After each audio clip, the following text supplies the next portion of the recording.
Et puis dans l'actualité, cette double signature de contrat ce matin entre la CDC et la société Osar Énergie. Le premier contrat vise la construction de 8 centrales solaires hybrides dans les provinces du Wolontem, de l'Ogooué-Vindo et du Moyen-Ogooué.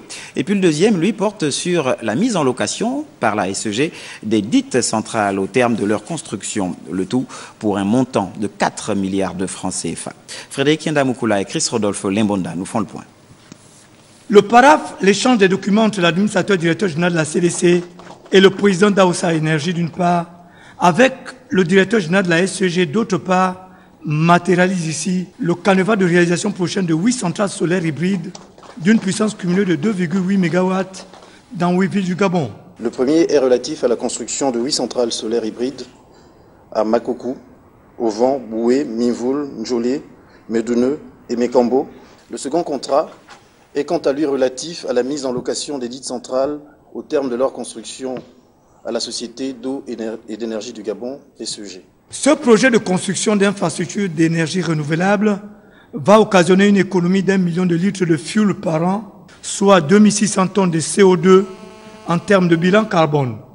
Notre approche ainsi vise à pérenniser et à renforcer l'accès à l'énergie en assurant une économie sur les consommations de fuel et en renforçant la puissance disponible localement pour les populations. La réduction de la pollution que cela permet.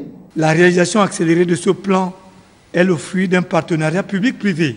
En matière de production de l'énergie, l'ambition du gouvernement est d'obtenir un mix énergétique composé de 80% d'énergie renouvelable à l'horizon 2025 contre 50% actuellement.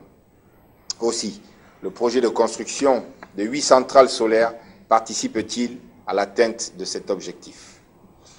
S'agissant du mode de financement de ce projet, il s'agit d'un partenariat public-privé.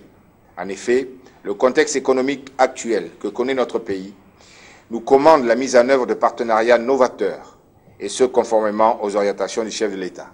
La mise en œuvre prochaine des installations solaires hybrides permettra à terme de réduire les gaz à effet de serre et fera bénéficier aux particuliers installés dans les localités cibles d'une électricité sans délestage.